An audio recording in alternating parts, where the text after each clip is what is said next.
Good afternoon, and thank you for joining us today. We're pleased to provide information today of a recent collaboration between the Wake County Sheriff's Office, the North Carolina State Bureau of Investigations, First Genes LLC, and Australia Forensics.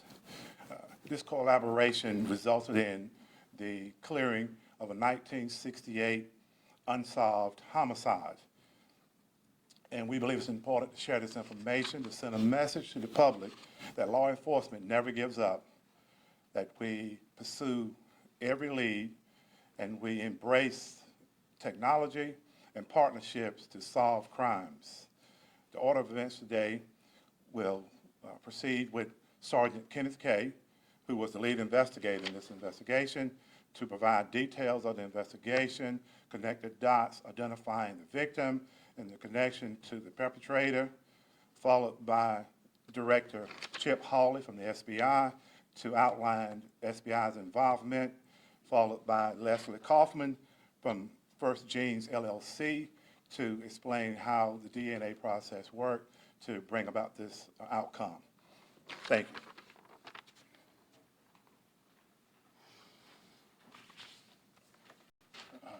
I'm Sergeant Kay with the Wake County Sheriff's Office. This case originated in April 28th of 1968. Deputies originally responded to the area of 1010 Road near Lake Wheeler in reference to a deceased body that was located in a field. Deputies immediately called for assistance from the SBI as the body was identified as a white female who was burnt beyond recognition. Neighbors in the area were interviewed and provided information saying that they had seen a female matching that description walking in the area, but no one could identify who she was. The victim was located with few belongings, no identification, and was disfigured so a positive ID could not be completed. A pathologist in the area was able to provide information saying they believed she was a 35-year-old female and a facial reconstruction was completed, but still no identification was able to be completed at the time. With some evidence left on scene, there wasn't enough for an arrest and the victim to be identified, but a person of interest was originally identified as a gentleman who lived in close proximity to this area and was named Robert Reagan. In 2004, investigators received new information involving Robert Reagan as the suspect. Interviews were conducted with a witness providing details to investigator on clues and evidence that were left in the area that were not made public at the time. This witness was also able to provide information saying that they had seen Reagan in possession of an identification card for a female by the name of Holcomb. They could not remember the full name, but knew the name Holcomb when they provided that information. At that point in time, the district attorney's office in 2004 was contacted and advised that they would pursue charges on Robert Reagan as a suspect in this case. He, however, had passed in 1992, so no charges were ever filed. The sheriff's office did not close the case at that time because we wanted to identify the victim. For generations, the sheriff's office worked on this, hoping to bring closure to a family that had yet to be identified. Efforts were placed on examining evidence, concentrating with DNA. Multiple tests were completed with the assistance of the SBI on the victim's clothing, shoes, and glasses. However, a DNA profile was never able to be established. There was one key item that was taken from the deceased by the coroner, which was cut hair. This evidence was kept in the sheriff's office custody in our evidence for 57 years. Just recently, the hair was provided and sent off for a suitable DNA comparison, and that was sent to Australia Forensics. They were able to successfully develop a profile for the victim. The profile from this victim was sent to Leslie Kaufman with First Genes LLC, and she was able to identify a possible relative after hours and hours of working on a family dynamic for this victim. The sheriff's office recently met with relatives of this victim, and additional DNA testing was completed and confirmed that the victim was in fact a female by the name of Myrtle Holcomb. She was born in 1919, and family had said she was traveling to the area of North Carolina from Florida before her murder. Receiving this information to the family was a shock because they had just lost touch with her. They weren't sure where she was at the time or what had gone on with her, but they knew at some time she had passed as she was born in 1919. The family has requested privacy at this time because they are just devastated by this information and trying to process everything that's going on. Her children and grandchildren were unaware of anything that had happened with her. This information also helps corroborate the information received in 2004, as the identification card that was seen by the witness did in fact say the name Holcomb, and again, our deceased victim is Myrtle Holcomb.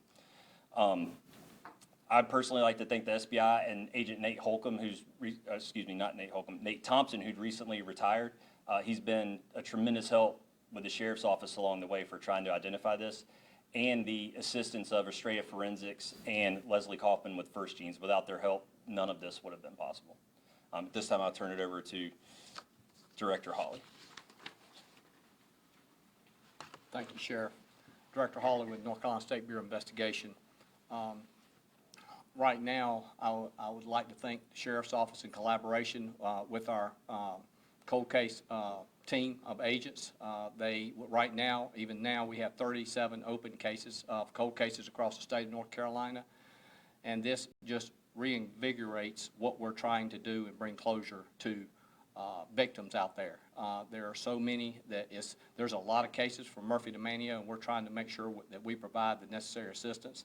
Like in this particular case, we were able to provide over $10,000 worth of funding along with the Sheriff's Office funding to run these tests. These tests are very expensive, but what you get out of it is you can't put a price on. So we would like to thank the collaboration with more agencies across the state. Having those funds for agencies, even like the Wake County Sheriff's Office, is imperative that we are there for them in their time of need. And we really appreciate the collaboration and hope that we can keep moving forward and bringing victims some justification in knowing that their families have some type of relief in their pain, and bringing suspects to justice. Thank you.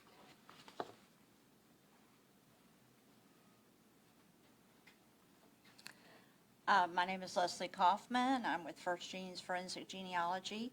The first thing I'd like to do is commend the Wake County Sheriff's Office for maintaining such great evidence and keeping this case alive for so long, and the SBI for the cold case team. They were imperative to us getting this work done. Providing funds is the first part of it, of course, and the very most important. But the second part is knowing what to do with the DNA.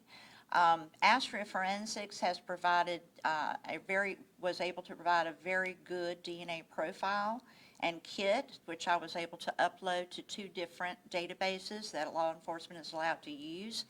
They are GEDmatch and Family Tree DNA.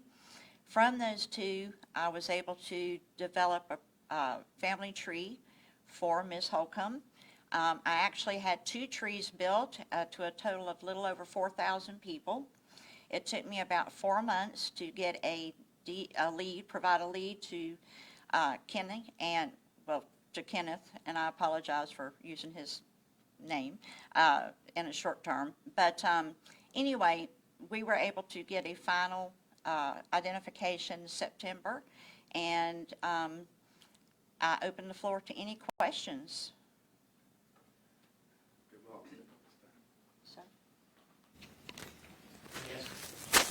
Yes or no? Like, was she married? You mentioned she had children.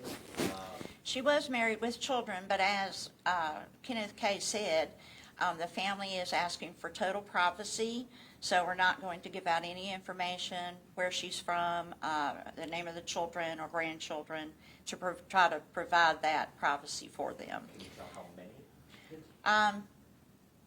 2 children, and I'm not sure how many grandchildren she had, but 2. Son, daughter? She has 2 children. Two children. We'll leave it at that, because we do want to give them the anonymity that they've asked for. Maybe a question for each of you at any point.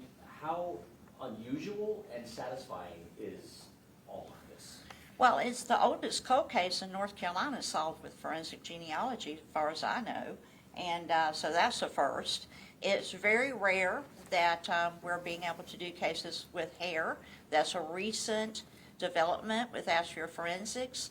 This is the second case that I've been able to solve with forensic genetic genealogy using hair. And it's a wonderful feeling, being able to give somebody an answer after all these years. It's incredible. I understand that it's devastating for the victim, but it's also satisfying to know what happens. Sorry, is there any indication about what Ms. Holcomb would have been doing here in the area and whether or not she had any connection that has been identified with the potential suspect in the case? I'll let Kenneth K. answer that. No, sir, there's information from the family that they knew she was traveling to this area, but they didn't know why.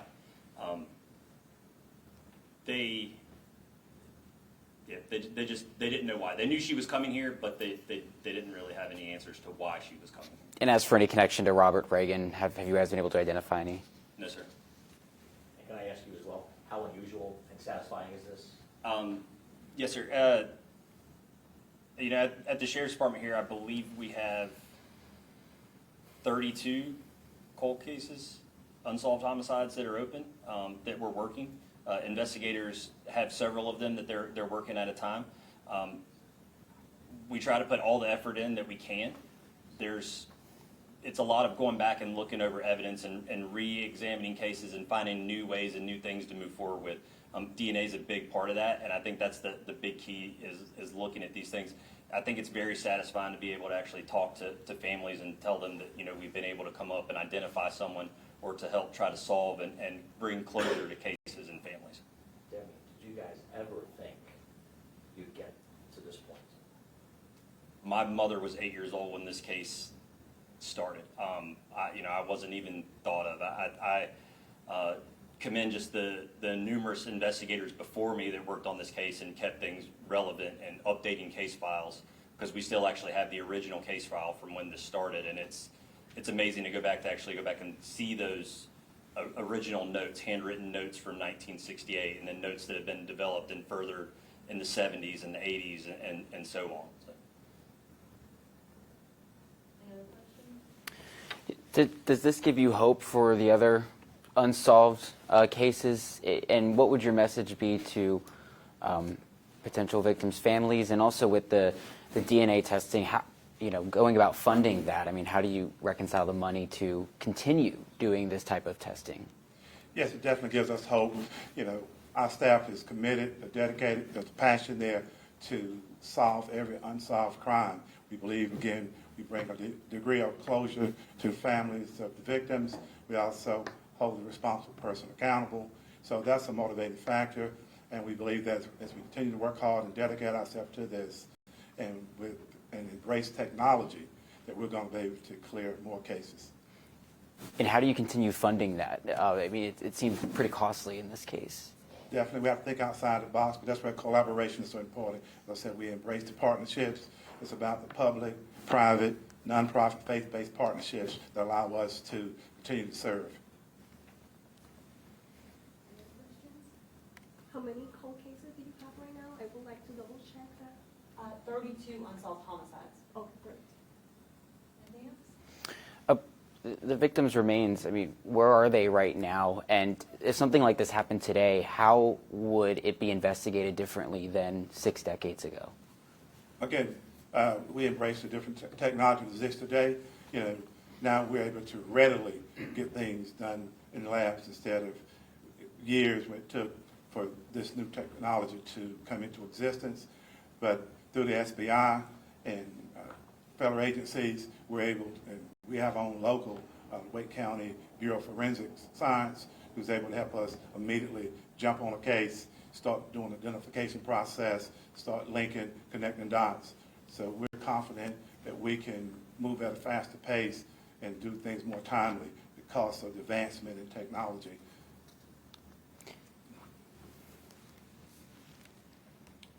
Director, you have anything you'd like to share? Let's go. Okay. We thank you so much for being here today. Thank you.